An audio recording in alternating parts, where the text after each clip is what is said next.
Vamos a ir al mensaje. Tengo mucho que hablarle acerca de la Escritura el día de hoy.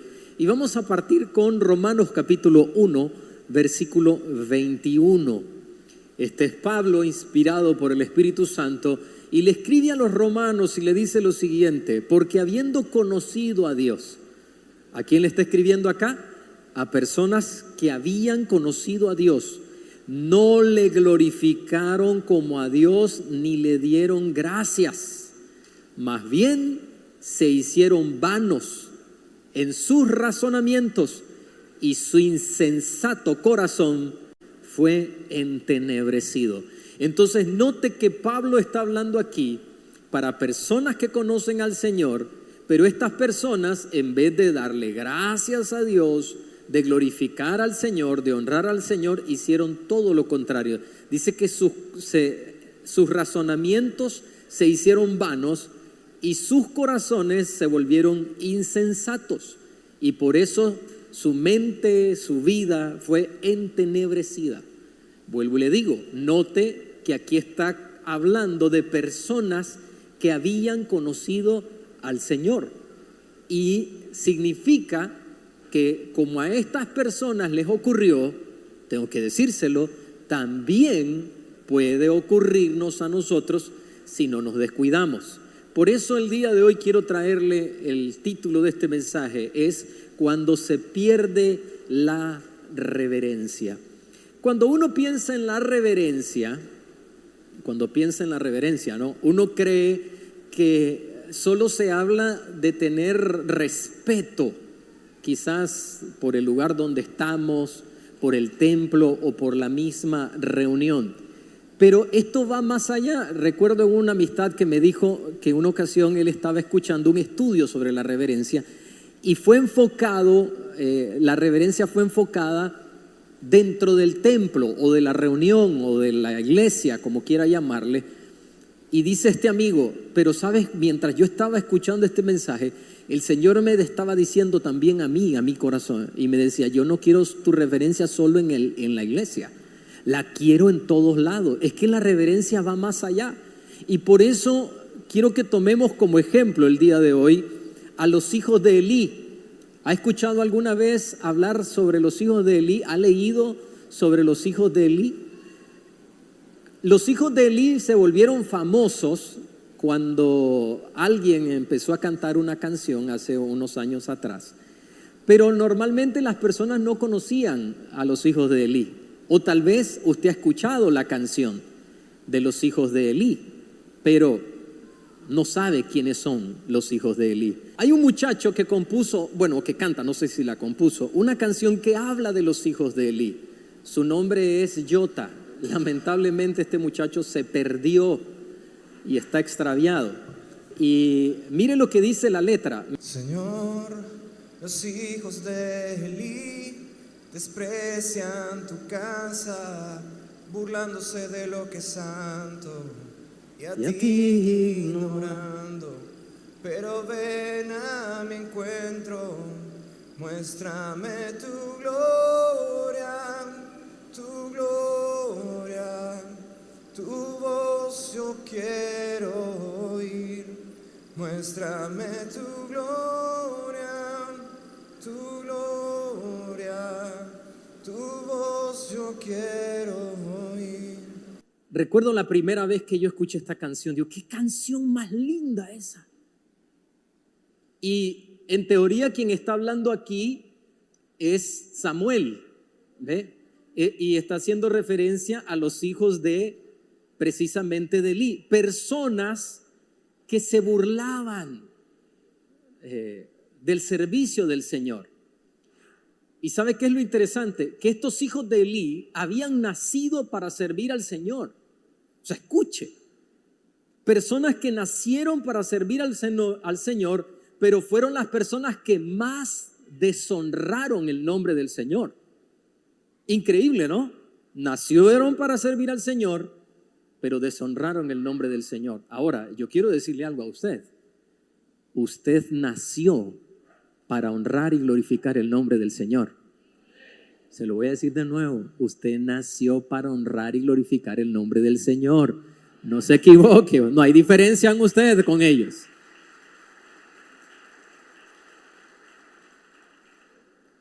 Pero el ejemplo de estas personas fue terrible porque deshonraron el nombre del Señor. Me comentaba una persona que trabaja en refutar, evangelizar a personas ateas, y aunque no lo crea suena difícil, pero a personas satánicas también. Entonces ellos tienen un grupo de debates en internet y hay cristianos que están ahí. Pero, ¿sabe? Me decía esta persona, escucha esto, pastor, las personas más blasfemas, satánicas, son aquellos que vivieron una experiencia con el cristianismo. Aquellos que fueron cristianos son los que más blasfeman el nombre del Señor. Porque es que precisamente nacieron para servir al Señor, al igual que los hijos de Elí, pero se convirtieron en blasfemos. Conozcamos un poco de los pecados de los hijos de Elí, para que lo vayamos conociendo. No buscaban conocer al Señor. Eso literal, así lo dice la Escritura. No buscaban el conocer al Señor. También otra práctica que tenían es que se aprovechaban de su oficio. Le sacaban provecho al oficio del servicio del Señor. Otro aspecto, abusaban de otras personas. En su posición también lo que hacían era abusaban de otros. Y aquí viene todavía algo peor, eran violentos. Dice la Biblia que cuando alguien llegaba a hacer un sacrificio, mandaban a un siervo con un garfio y le decían, dame carne para asar. Y le decían, no, espera que termine el sacrificio. No, a mí no me vas a dar carne sancochada ni chamuscada. Y si la persona se negaba, con el garfio a la fuerza, con violencia, le quitaban la carne a la persona. Mire hasta dónde estaban llegando. Y aún se agrava, a las mujeres que servían en el templo, con esas mujeres practicaban la inmoralidad, se acostaban con esas mujeres. ¿Cómo alguien que nació para honrar y glorificar el nombre del Señor llega hasta este punto? Vea lo que dice el primer libro de Samuel, capítulo 2, versículo 17, cuando relata acerca de ellos. El pecado de los jóvenes era muy grande. ¿Delante de quién? Delante del Señor. Porque los hombres trataban con irreverencia las ofrendas del Señor. Trataban con irreverencia las ofrendas del Señor. Entonces aquí podemos ver cómo alguien que nació para servir al Señor, como alguien que fue seleccionado, como es su caso y como es el mío, trata con irreverencia todo lo que tiene que ver con Dios. Pero no solo los hijos de Elí pecaron, también su padre, Elí, fue responsable de todo lo que estaba pasando. Veamos entonces ahora el pecado de Elí, porque como padre de familia también llevaba sus consecuencias, también tenía su responsabilidad. Primero de Samuel, capítulo 3, versículo 13. Esto es el Señor revelándose a la vida de Samuel. Y mire lo que le dice el Señor a Samuel para Elí. Juzgaré a su casa para siempre por la iniquidad que él conoce. O sea, él conocía la iniquidad de sus hijos. Sus hijos han blasfemado contra Dios y él no les ha reprochado. Yo busqué esta palabra en hebreo, reprochado, y mire lo que significa, se lo puse entre paréntesis. Angustiar, cansar, estorbar, oscurecer. O sea, en otras palabras, él no les ha angustiado, no les ha cansado, no les ha estorbado, no ha hecho que su vida sea oscura por su comportamiento. Versículo 14, he jurado a la casa de Elí que la iniquidad de su casa jamás será expiada, ni con sacrificio, ni con sacrificios, ni con ofrendas. O sea, el Señor le dijo, aunque hagan sacrificios, hagan lo que hagan, no los voy a perdonar. Porque recuerde que en ese tiempo la manera de recibir el perdón era a través del sacrificio. Y ahora le tengo que decir algo que es sumamente triste. Dios juzgó a Elí, a sus hijos y sus generaciones. ¿Sabe por qué? Porque las generaciones que vinieron siguieron con el mismo comportamiento. Siguieron con el mismo comportamiento. Entonces, cuando analizamos la vida de los hijos de Elí, sabemos que es un riesgo que nos puede pasar a cualquiera de nosotros. Y si usted empieza a leer la Escritura, se dará cuenta que en todas las generaciones han habido hijos de Elí. ¿Cómo es eso? Hay unos antepasados de los hijos de Elí que también hicieron algo parecido. ¿Sabe quiénes fueron? Unos hijos de Aarón. Ofrecieron fuego extraño delante de la presencia del Señor. Y esas generaciones siguieron.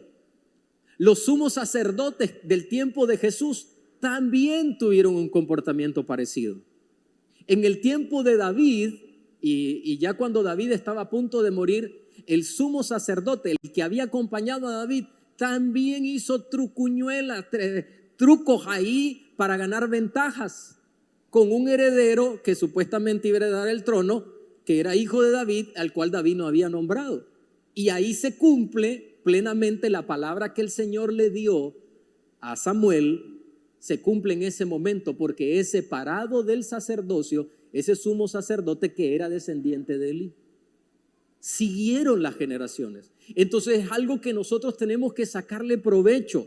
Por eso le digo, dicho esto, todo lo que hemos visto, veamos cuáles son las lecciones que el Señor quiere darnos. Porque hay lecciones que el Señor quiere que usted y yo saquemos. Porque no solo es decir, ay, qué malvado que eran los hijos de Elí. Qué barbaridad, cómo pudieron tener ese comportamiento. No, hay lecciones que Dios quiere que saquemos, que aprendamos, para que no tropecemos, para que no cometamos los mismos errores.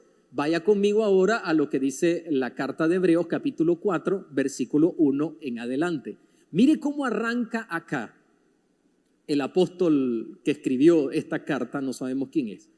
Dice, iniciando, dice, temamos. Mire cómo empieza. Temamos pues, mientras permanezca aún la promesa de entrar en su reposo. No sea que alguno de ustedes parezca quedarse atrás. Recuerde, le está hablando a cristianos. Porque también a nosotros, como a ellos, esos ellos era el pueblo de Israel, nos han sido anunciadas las buenas nuevas. Pero a ellos de nada les aprovechó oír la palabra, porque no se identificaron por fe con los que la obedecieron. Pero note que empieza diciendo, temamos, aprendamos del pueblo de Israel y de sus errores. Por eso es bueno sacar las lecciones. ¿Qué fueron los errores que cometieron y cuáles son ahora los errores que yo no debo cometer? Entonces necesitamos contestar una pregunta importante acá. ¿Cómo conservar un corazón reverente hacia Dios a lo largo de la vida? ¿Cómo puedo yo tener un corazón reverente delante del Señor a lo largo de toda la vida? Cuando uno habla, empieza a hablar acerca de los hijos de Elí y todos estos temas, nos ocurre que tratamos como desasociarnos. Sí, pero es que eso es para, tal vez debe ser como para pastores, ministros. Eso no es para mí, que yo soy parte de la iglesia, nada más que vengo. Eso es como para líderes. ¿Quién dice que es eso? ¿Quién dice que no nos aplica? ¿Sabe que la Escritura nos enseña que somos reyes y sacerdotes? Vayamos a la Escritura. Apocalipsis capítulo 1, versículo 5. ¿Sabe? Esta es la carta, el mensaje a las 7 iglesias, o sea, para nosotros. Y de Jesucristo el testigo fiel, el primogénito de los muertos y el soberano de los reyes de la tierra, al que nos amó y nos lavó de nuestros pecados con su sangre y nos hizo, ahora léalo conmigo, reyes y sacerdotes para Dios, su Padre. A Él sea gloria e imperio por los siglos de los siglos. Amén. Dije para mí, si alguien piensa, pero tal vez no se refiere a los sacerdotes como los de la Biblia, a los otros sacerdotes, entonces pensé en eso y dije, voy a buscar la palabra griega y voy a ver si se utiliza la misma palabra griega para referirse a los sacerdotes.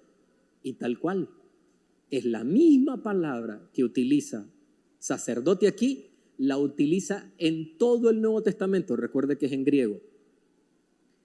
La única manera donde no utiliza la misma palabra para hacer referencia al sacerdocio es al sumo sacerdocio.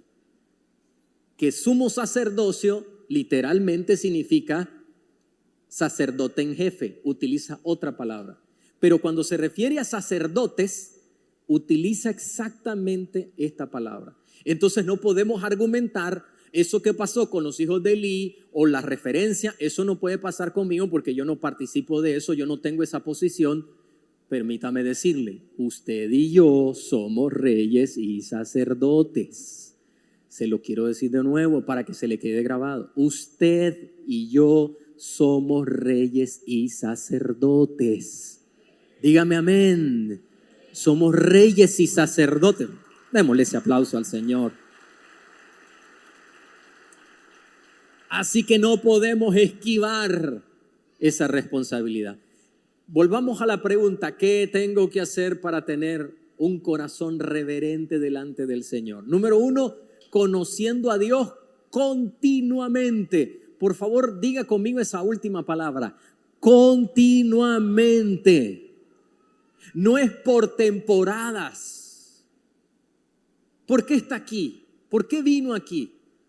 Hay personas que vienen por problemas, por enfermedades, por momentos difíciles, adversos, por diferentes razones. Una persona en una ocasión me dijo, no, es que yo no quiero buscar a Dios por necesidad. Yo le digo, mire, hay que buscar a Dios por la razón que sea, pero hay que quedarse buscando a Dios por amor. Ahí está la diferencia.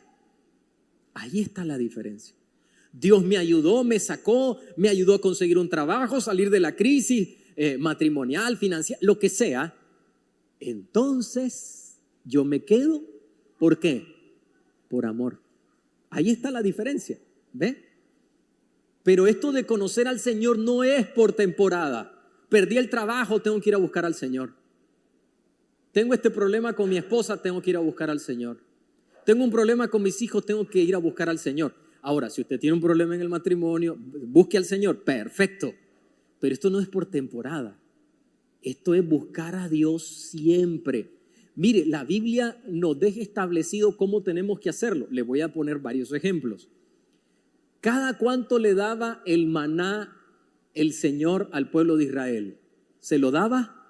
Diario. Ahora, escuche esto. Todo el Antiguo Testamento era la sombra de lo que tenía que venir. ¿Sabe qué dijo Jesús? Yo soy el pan que descendió del cielo. ¿Ve la diferencia? El maná representa a Jesús. ¿Cada cuánto le daba el Señor el pan, el maná al pueblo de Israel? Diario. Alguien dice, no, pero el sábado no había, claro, porque el viernes tenía que recoger para el día sábado que era dedicado al Señor. ¿Ve? Sigamos. Mire el Padre nuestro. Nuestro pan de cada día, dánoslo hoy. No dice el pan de cada día, dánoslo todos los días, dánoslo mañana, pasado. Hoy voy a orar por el pan de mañana. No. Es todos los días tengo que orar para que el pan de cada día, dánoslo hoy. Ahora mire lo que la Escritura nos dice. A los que claman a Él día y noche. Ahora va aumentando el asunto. Día y noche. Es una búsqueda todo el tiempo. Hay algunos que dicen, como el Señor libró a Daniel del foso de los leones, también me va a librar a mí. Pero ¿cómo Daniel buscaba al Señor? ¿Cuántas veces? 3 veces al día. Y no cuenta la del almuerzo, el desayuno y la cena. Era tiempos de oración que Daniel tenía. Había una diferencia por esa razón. Entonces tiene que ser continuo. Vaya conmigo a lo que dice Jeremías capítulo 9, versículo 23. Así ha dicho el Señor, no se alabe el sabio en su sabiduría, ni se alabe el valiente en su valentía, ni se alabe el rico en sus riquezas. Más bien, alábense en esto el que se alabe, en entenderme y conocerme, que yo soy el Señor, que hago misericordia y juicio y justicia en la tierra, porque estas cosas me agradan. ¿Dice quién? El Señor. Nos manda a conocerle y a entenderle. El pastor David me hablaba mucho de esto, porque él me decía, tienes que aprender a conocer cuándo es que Dios te está hablando, cuándo es que Dios te está guiando, cuándo te está diciendo por aquí o cuándo te está diciendo por ahí no, cuándo te está diciendo esto es lo que quiero que hagas y no es tu corazón el que te está guiando. Tienes que aprender a conocer la voz del Señor. Dice que en una ocasión él estaba en medio de una lucha y entonces dijo, este diablo me quiere robar la paz y me voy a arrodillar y voy a reprender al diablo. Y si empiezo a reprender al diablo y el Señor me dice, no es el diablo, soy yo el que te estoy corrigiendo. Me dice, imagínate si yo no aprendo a conocer la voz del Señor. Cuando lo mandó a comprar la propiedad donde hoy está Osana Managua. O sea, mire, eso es una historia que es digna de escucharse. Él va, firma una promesa de venta sin dinero. En aquel momento era una cantidad de plata, era una locura. Y que hasta el que estaba vendiendo después se quería arrepentir después de firmar la promesa de venta. Pero bueno, sin dinero. Y empieza el Señor a proveerle y él a pagar y en un momento queda que ya no puede pagar más. Y el día lunes tenía que hacer un pago gigantesco. Y él va y le dice, Señor, ¿y ahora qué voy a hacer? Yo creo que tú me mandaste a mí a hacer esto. Y el día lunes, el pago que necesitaba hacer, lo hizo.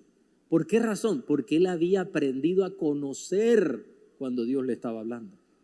Pero ¿qué es lo que pasa? Algunas veces estamos tan desinteresados en conocer al Señor que no distinguimos ni cuándo es la voz de Dios, ni cuándo somos nosotros, ni cuándo es el mismo diablo. Y yo tengo que decírselo. ¿Por qué razón? Porque si no aprendemos a conocer al Señor, no vamos a distinguir por dónde es que Dios quiere que vayamos. Amén. Necesitamos entonces tener un conocimiento continuo. Señor, háblame. Me acuerdo cuando conocí a mi esposa, tenía una Biblia rosada y yo la abro y la miro rayada en un libro particular. O sea que cuando la abrí se habló en ese libro porque era un libro bien rayado que lo tenía. Es el libro de Isaías.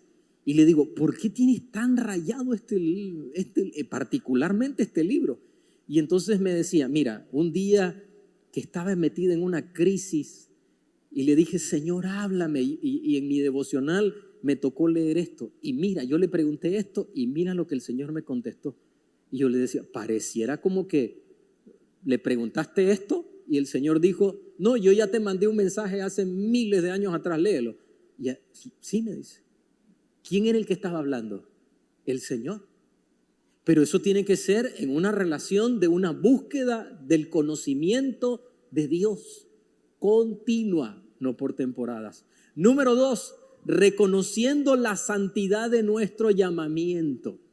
Cuando nosotros tenemos un corazón reverente, cuando entendemos que no fuimos llamados por los hombres. Ahora le quiero decir esto, escúcheme. Usted no fue llamada por un hombre. Usted fue llamada por Dios. Fue el Señor quien le llamó. No se equivoque. Yo deseé venir aquí. No, usted no deseó venir aquí. Dios le llamó, le atrajo. Yo no puedo decir que fui yo el que si yo recibí al Señor en un aula de clase de adolescentes. ¿Y sabe cómo lo recibí? Cerrando los ojos porque no quería ver llorar. a los que estaban ahí, a los otros adolescentes y jóvenes que estaban ahí. Así fue.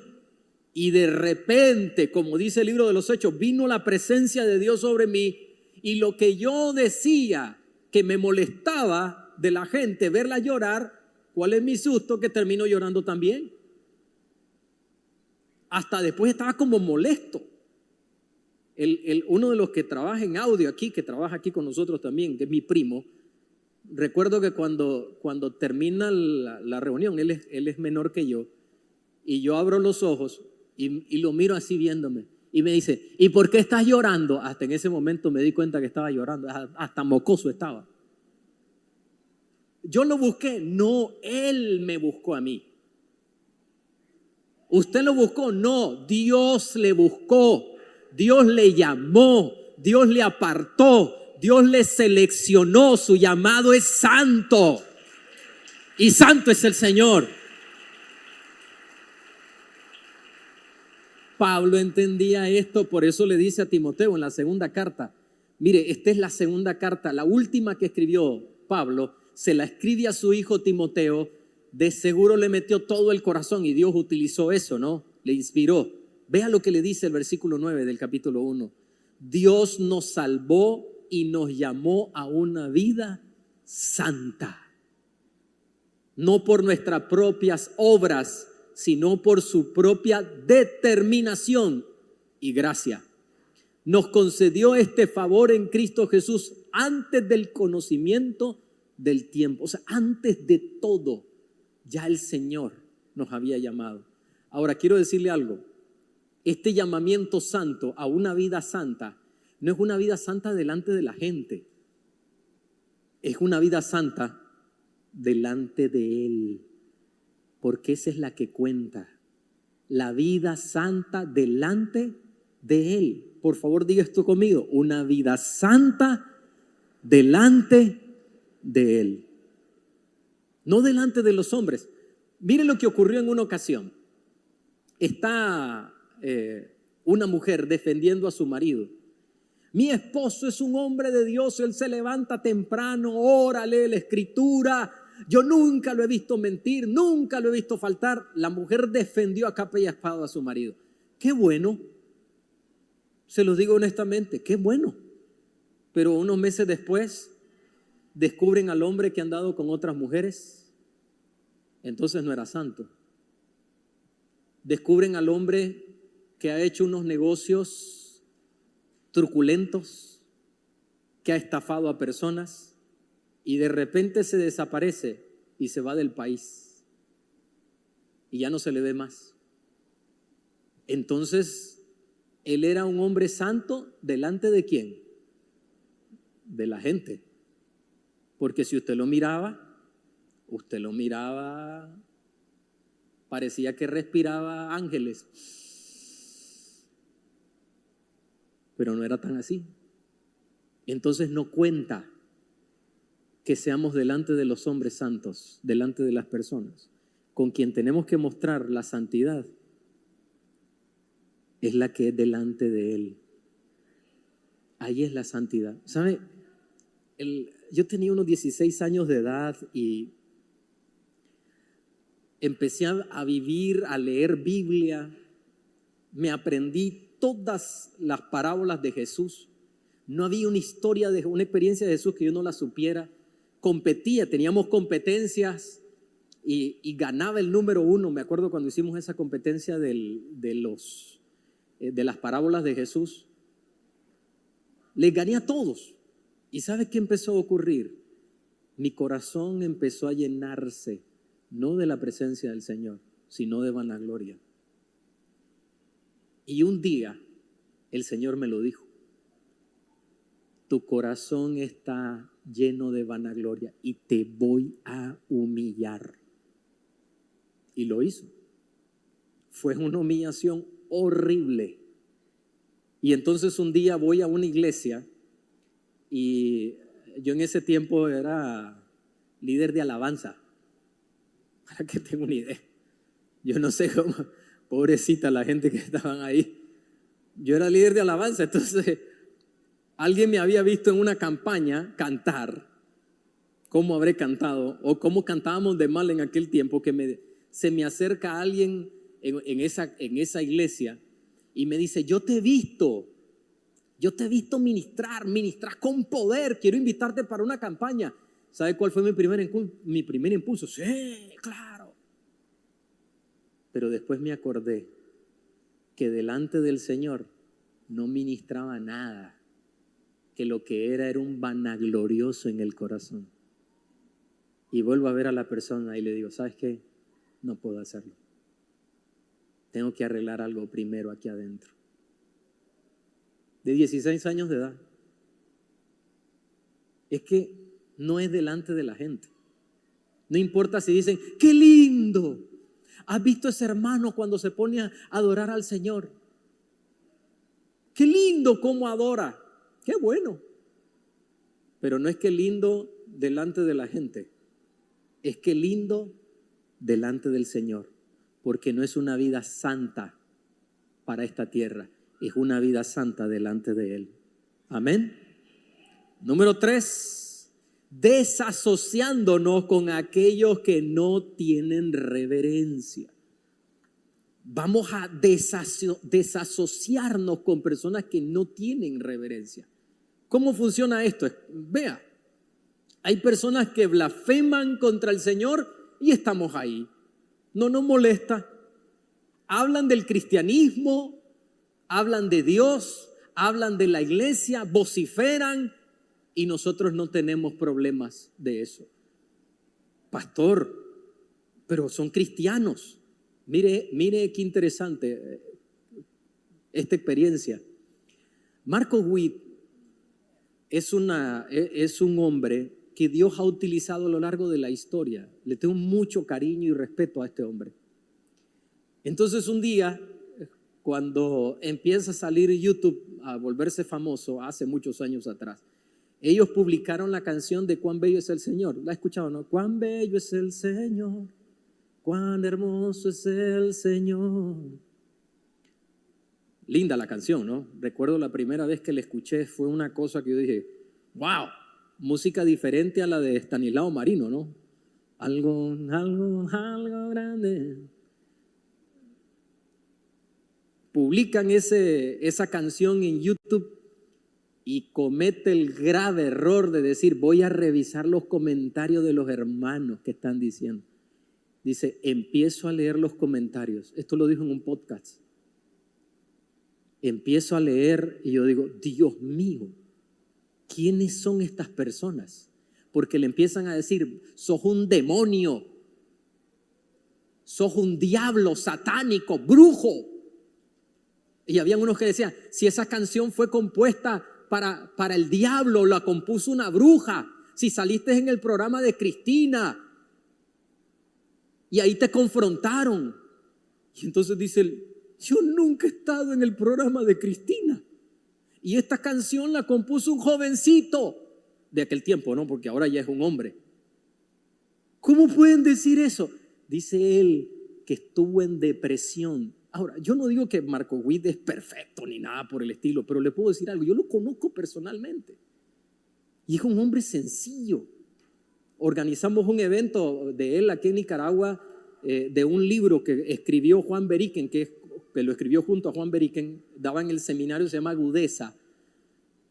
Y él andaba enfermo en ese momento. Recuerdo esa experiencia y el pastor Raúl, que era el coordinador nacional del programa, me dice, ven Otto, quiero presentarte a Marcos Witt. Entonces entramos a la oficina, estaba enfermo, acostado.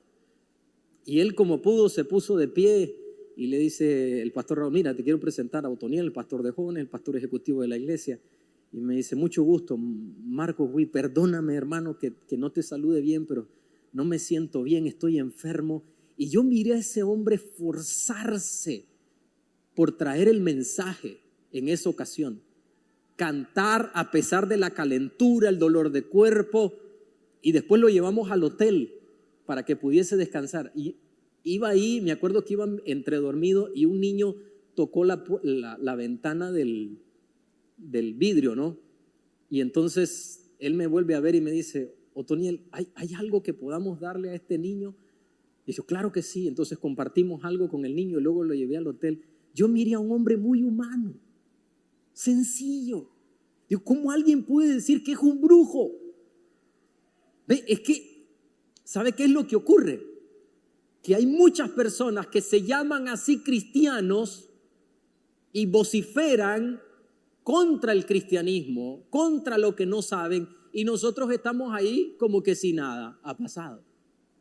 Participamos con ellos, nos reímos con ellos, comemos con ellos, jugamos con ellos, salimos con ellos, y ahora usted dirá, entonces, ¿qué es lo que hay que hacer? Vea lo que dice la Biblia, ¿qué es lo que hay que hacer? Vaya conmigo a la segunda carta de Timoteo, capítulo 3, versículo 5, versículo 1 en adelante. Pero debes saber que en los últimos días vendrán tiempos difíciles. Pareciera que está describiendo nuestros tiempos, porque habrán personas amantes de sí mismos, de sí mismas, amantes del dinero, jactanciosas, arrogantes, blasfemas, desobedientes a sus padres, ingratos, impíos, sin amor, implacables, calumniadores, sin dominio propio, crueles, no amigos de lo bueno, traidores, impetuosos, envanecidos, amigos del placer más que amigos de Dios, que tendrán apariencia de piedad, pero negarán su poder. Ahora, lea conmigo lo que le dice Pablo. Apártate de ellos. Pero yo les quiero ayudar. Perfecto. Trate de hablarles y ayudarles, pero no se vuelva amigo de estas personas. No se vuelva amigo de estas personas. ¿Sabe? Hay veces me impresiona algunas religiones y particularmente los musulmanes. Si a usted delante de un musulmán se le ocurre decir algo en contra de su religión, en contra del profeta o en contra de su Dios, de Alá, usted tiene un grave problema. Pero esos son extremistas. Sí, yo lo sé. Pero también tenemos que aprender. Si alguien va a vociferar en contra de mi fe, en contra de mi Señor, yo no voy a poder compartir con esa persona. Pablo lo dice, apártate de ellos. ¿He hablado a gente así? Sí, les he hablado de Cristo. Les he hablado del Señor, pero no van a ser parte de mi intimidad. Yo no voy a ser parte de estas personas en una amistad. Vea lo que dice ahora la primera carta de Corintios, capítulo 15, versículo 33. ¿Por qué tenemos que apartarnos? No se dejen engañar. Las malas compañías corrompen las buenas costumbres. Por esa razón no podemos estar ahí. Las malas conversaciones, dice la Reina Valera, pero la Reina Valera usa esa palabra porque esta palabra en griego original diría las malas conversaciones con las compañías incorrectas corrompen las buenas costumbres. Por eso hay personas que no fumaban y terminan practicando algo que no hacían antes. ¿Por qué? Porque se relacionan con ese tipo de personas.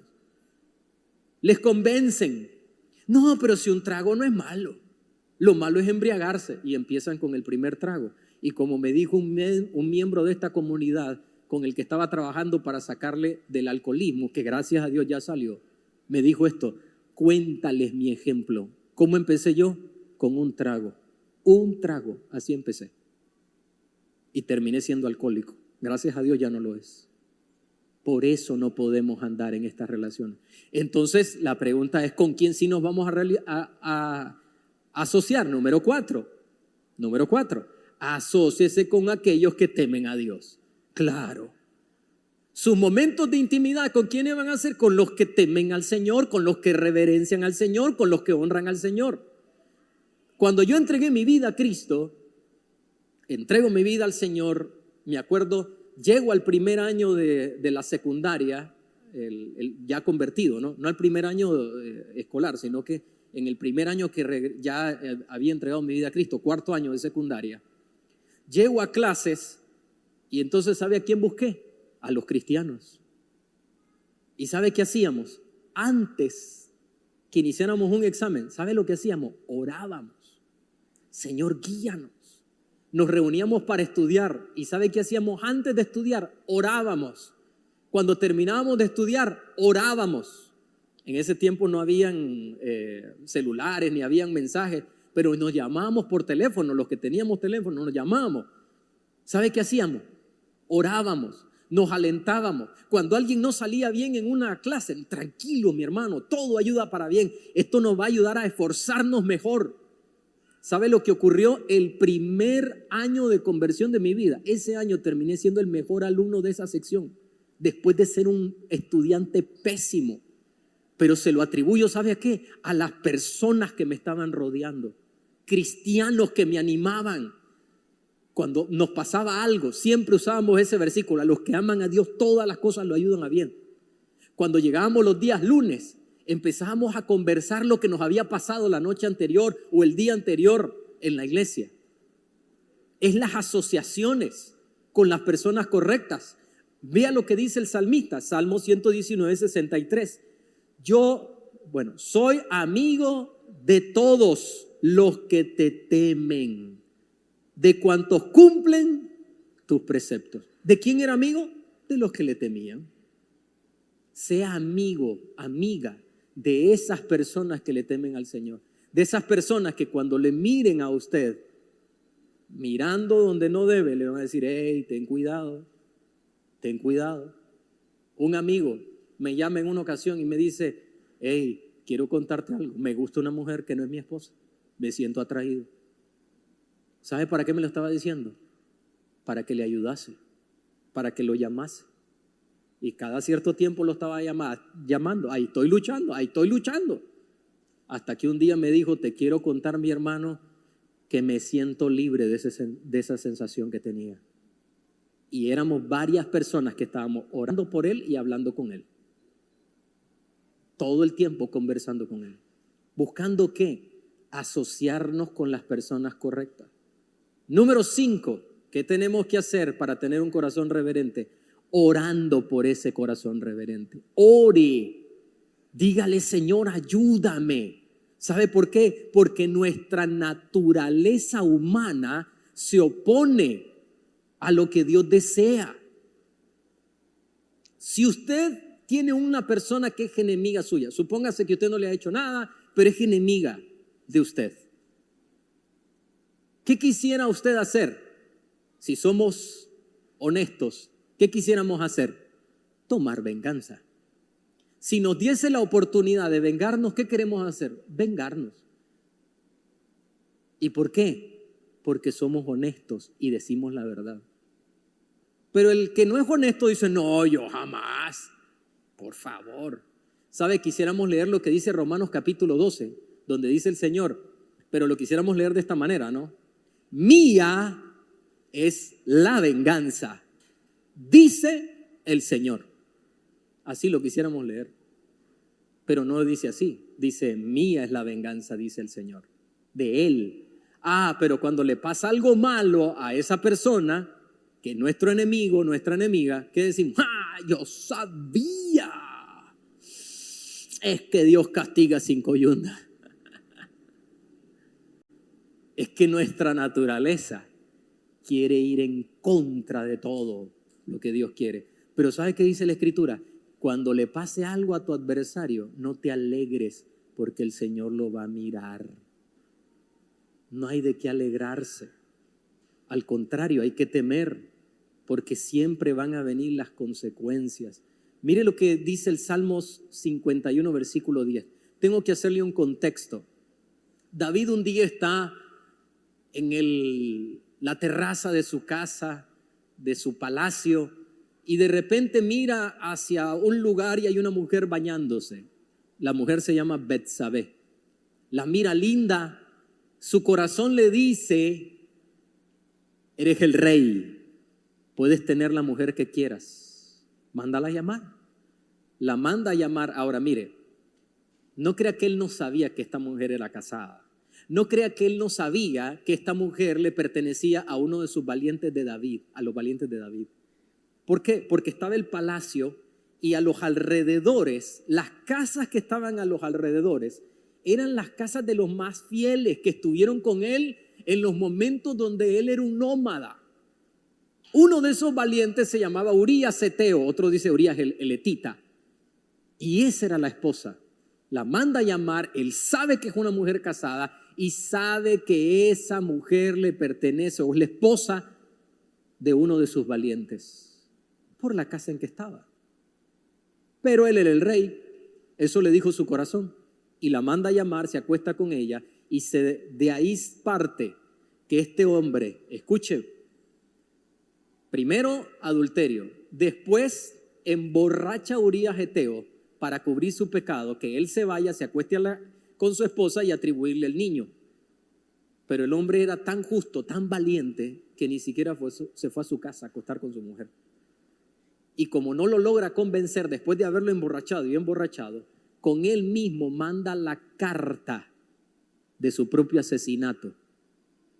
Se la entrega al jefe del ejército y de esa manera es que termina perdiendo la vida Urías Geteo.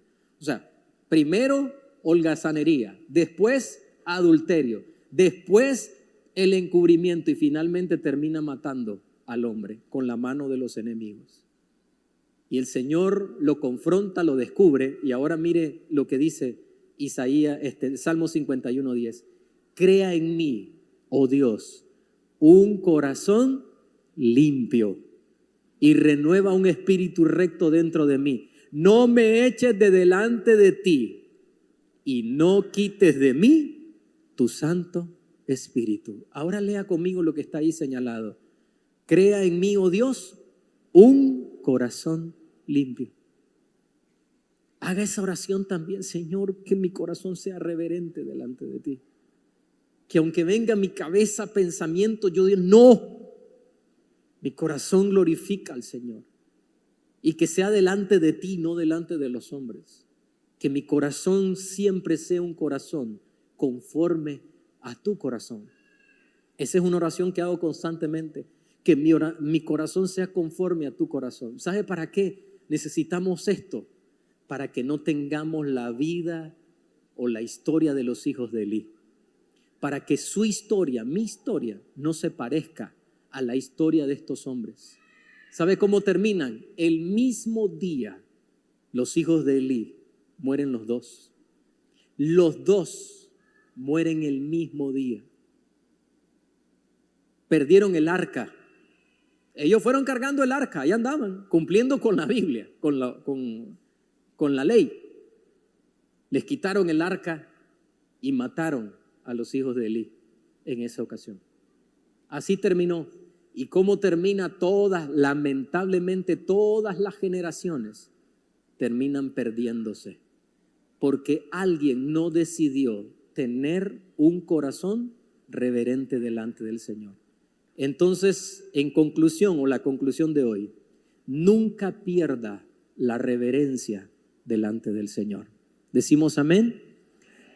No pierda la reverencia, porque recuerde, quien le llamó es santo.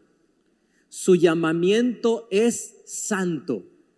Y usted y yo hemos sido llamados a ser santos delante del Señor. ¿Decimos amén? Y le damos un aplauso, claro que sí, al Señor.